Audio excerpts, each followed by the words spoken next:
Ladies and gentlemen, my pleasure to welcome Patrick Reed, our 2018 Masters champion. Patrick, how does the pink and green combination suit you?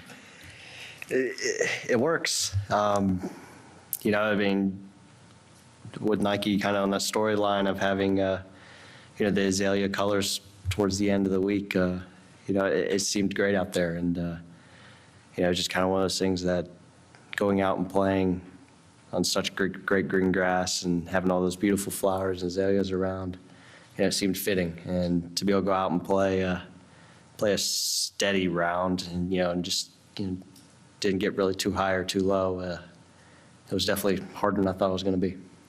Your fifth appearance at the Masters, you'd never broken 70 until Thursday. You broke 73 days in a row.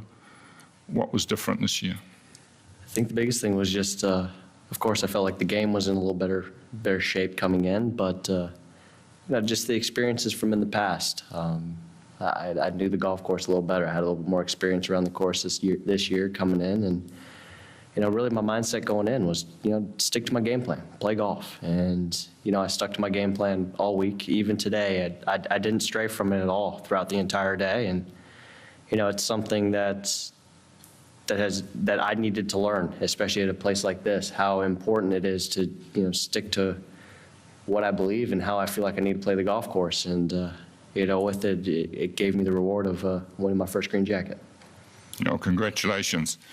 Questions, please. Patrick, were you leaderboard watching? Did you know how big the putt was on 17? I did. I always watch leaderboards. You know, no matter what event it is, you know, whether it's the first hole on Thursday or the last hole on Sunday. For some reason, my eyes are. I always want to know where I stand, and you know, so yes, I saw Jordan and Ricky just storm up those leaderboards and go up, and you know, I knew when I birdied 14 was about the same time that Jordan bogeyed the last, and you know, at that point, I knew as long as there wasn't just any catastrophic implosions coming in, that was going to be basically between Ricky and I. And you know, to hear that roar on the last, even though, you know, I knew John was in the group, I just knew it had to be Ricky, you know, because to win your first majors is never going to be easy. And it definitely wasn't easy today. I mean, I knew it was going to be a dogfight, and you know, it's just a way of God basically saying that let's see if you have it. Everyone knows you have it physically, you know, with the talent, but do you have it mentally? Can you handle those ups and downs throughout the round? And I feel like that putt I made on 17, and you know, to basically keep my one-up lead going in the last, and to have that iron shot not come down the hill on 18, knowing that it's probably the fastest putt on the golf course. You know, it's just another one of those mini tests that I had to try to get over in order to, you know, win my first major. Scott. Patrick, Rory had a chance to tie you on the second hole. Jordan actually caught you at one point. Ricky posted a number. How important was it for you every time one of those guys challenged you to maintain at least a share of that lead and not let it sort of get over your head? You know, it was huge, especially mainly with Ricky and with, you know, Rory, because Ricky was only the group in front of me and Rory was, you know, playing with me. So, you know, I knew if Jordan made some birdies, he was far enough ahead that, you know, when he kind of went on his run, I was basically on hole 9. And when he birdied, I think he birdied 12 and 13. When he birdied, well, he birdied 12 and 13. When he did that, it was kind of one of those things that I knew I had those holes coming up. And, you know, as long as I could keep it at least tied with him, that I would have, he would run out of holes, I'd have more birdie opportunities coming in. But, you know, the way those guys played towards the end, you know, with Jordan, he shoots a 64 today, and, you know, with Ricky going to shoot 67. And having to go shoot under par on my final round of your first major to win, it was hard, and you know, it was awesome and satisfying to, you know, make the clutch putts I did on the back 9. After feeling like I wasn't really making anything all day, to make that one on 12 for birdie, seemed to kind of give me that momentum and just really that belief going the last couple that no matter what they throw at me, I can do this and I have a chance. Gentleman behind Scott, did you have a question? Did you have a hand up? Yeah. Oh, Yeah. Steve. Yeah. Sorry, the lights are Hi, too Steve. bright. I couldn't see who you were there. Patrick, how big was the putt on 3, not only for the scorecard, but for your emotions after the somewhat shaky start, and how far would that have gone by if it doesn't hit the hole? Probably still be rolling. I mean, it was moving, but, it was important. I felt like, of course, it was a poor bunker shot on 1, but to be able to hit a pretty good lag down that hill, being how fast it is, kind of settled in my nerves. I felt like I didn't miss a golf shot on 2, and, I just misjudged the distance on the second shot. I mean, it needed to fly 3 yards farther. It lands on the green. It goes all the way back to the hole. And, unfortunately, I knew long there's no fun. So I went for the aggressive play that if it's perfect, it's right next to the hole. Worst case scenario, I'm short. So, I really felt like, besides the bunker shot and besides tee shot on 1 and then the bunker shot on 1, I felt like I was actually hitting the ball okay. I didn't feel like it was that bad. And, that putt on, I've hit that putt before, and I know it's a lot faster than it looks on 3. And, I played just a little less break, and, luckily the hole got in the way because it was going. But, I needed that. I needed a putt like that to go in, to get back to not only even par for the tournament, but just to see a birdie go in early, I felt like was huge for the momentum going on. And after that, I felt like, ball striking was where it needed to be, made a couple putts, and, was able to just kind of ride the ship coming in. Kirk? Given that Jordan was 9 strokes behind you at the start of the day, how impressed were you with his round, and how cool is it to have bragging rights over him after beating him in Austin as well 2 weeks ago?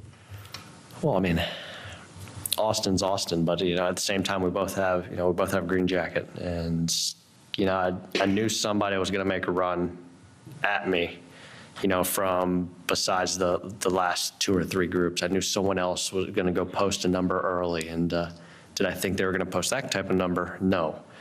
But, just to see kind of how he was playing and see kind of, every time I looked at a board, they always threw up a number, and it seemed to always get closer and closer to me. It was it's kind of nerve-wracking. I was kind of glad he ran out of holes. But, it was just kind of one of those things that you expect that. And being, trying to go win your first major, that people are going to make runs, and it's not going to be easy. You're going to have to go out and, play a good round of golf and shoot under par. And, I felt like I played 11 as smart as I possibly could, with hitting the drive into the trees. And, I would probably said 2 years ago, I would have tried to hit that a slice 4-iron around the trees that started in the pond and try to get it back to the green. But, this time around, I was smarter. I was just like, lay up. At worst case scenario, you're going to make bogey. And I felt like I kind of got robbed on that putt. And then to hit a good iron shot on 12 and make that birdie right there to get that one right back, I felt like right there was when the turning point was, because, that putt was huge. And then to hit a quality iron shot on 14, those were basically the two points in my round that I thought, this is going to be my week. Anand, right at the back. Patrick, back here. As you're growing up as a young man and dreaming your goals, I wanted to ask you if this was the first major you dreamt of, or did you win somewhere else in your dreams? And second is, was this Sunday final round different from everything else that you played in your life? It definitely growing up, everyone always dreamed about winning Augusta, winning the Masters. So to answer your question, yes. I mean, every time you think about it as a kid growing up, it's always, this putts to win a green jacket, this putts to win the Masters. And I think that's just because of the history and everything that's gone on here at Augusta National, and how special it is to all the golfers and special it is to just golf in general around the world. And today was definitely probably the hardest mentally a round of golf could possibly be. At the Ryder Cup, it's just a totally different type of pressure. You go to a Ryder Cup and you feel like you have a whole nation on your back, and if you win or lose your match, you still have a bunch of other guys there that could pick it up. You know, when I step up here and I was going Sunday lead and, you know, listening to all the analysts this morning as I was watching the golf, and every single one of them picked Rory except me, besides for Noda. You know, thanks, Noda. I appreciate it. You know, you're my boy. You know, it's just kind of one of those things that it just seemed like the pressure at that point was kind of lifted off. You know, I mean, no one expects me to go out and win. I expect myself to go out and win. My family and I believe that we need to go out there and I can win the golf tournament. And it just seemed like everyone else was saying how great I was playing all week, how very impressed they were. But then, you know, come Saturday night and Sunday morning, they're like, oh, well, even though we said all these great things about how he's playing, we think Rory's going to win. And, you know, going into that, it just felt like, okay, well, you know, that takes off a little bit of that pressure off of me because I can just go out and try to play golf. And, you know, that kind of fit into the motto that I was trying to do all week, was go out and just play golf. And it was definitely harder to do that than I thought. It was actually easier throughout the first probably 6 or 7 holes, but then once I birdied 7 and then I missed the putt for birdie on 8, and then I'm walking off 9 tee box, I look over the scoreboard and Jordan's two away from me at that point, and I'm sitting there going, okay, you know, now it's really getting tight. And, you know, that's then when you started to think about, well, what ifs. And, you know, my caddy Kessler, he did such an awesome job this week, and, you know, especially today, on keeping me in it. And, you know, when I birdied 14, you know, he looks at me, and I wanted to go for it on 15 because I had a tiny little window. And, you know, he's like, no. He's like, we have the lead. He's like, chip it down there. He's like, let's try to make a birdie with your wedge. Worst case scenario, we'll make par. And when I made par on 15, that's when, you know, and Jordan finished at 13, and Ricky was at 13 at that point. You know, he just looked at me and said, hey, it doesn't matter. Don't look at that board. It doesn't matter. He goes, it all comes down to us. He's like, go out and play golf. He's like, if you do what we do, he's like, we will win this golf tournament. Let's go do it. And of course, it didn't help that Ricky birdied the last to get it to 1 shot. But, you know, I just kept on reminding myself, and he kept on reminding me, just go do you, go play golf. And, you know, I was able to get through it mentally and just, you know, put together a solid 71.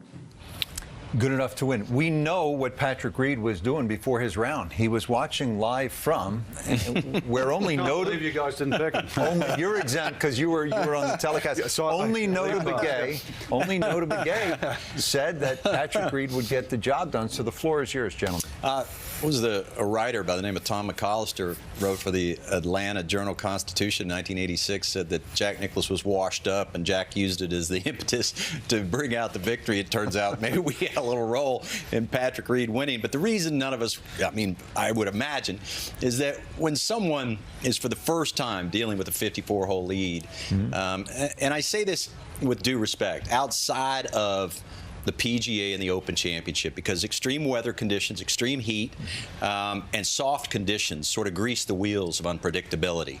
When you get to the Masters, dealing with the first time 54-hole lead, how fine the line is between success and failure, we just didn't see him not shooting 72 or 3. Well, and Rory shooting 69 or 8. I think that's the exact reason. Having a 3-shot lead here for your first 54-hole lead in a major championship is a very tall mountain to climb.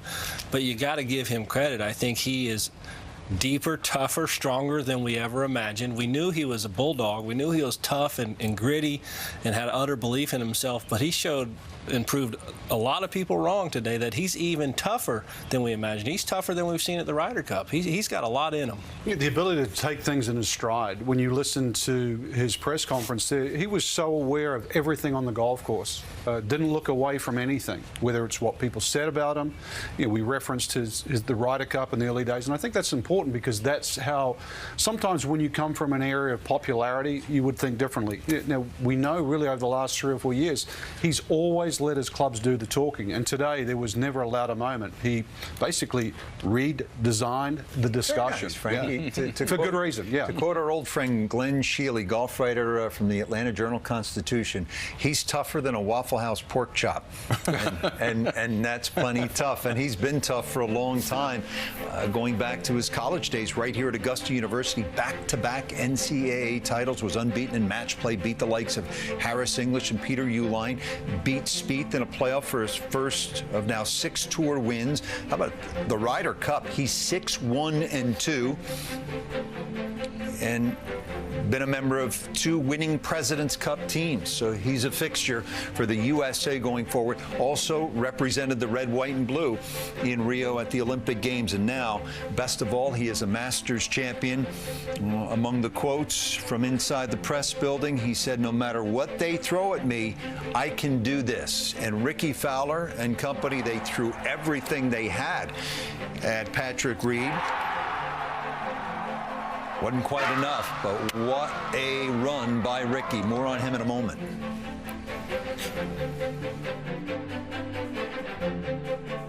Live from the Masters is presented by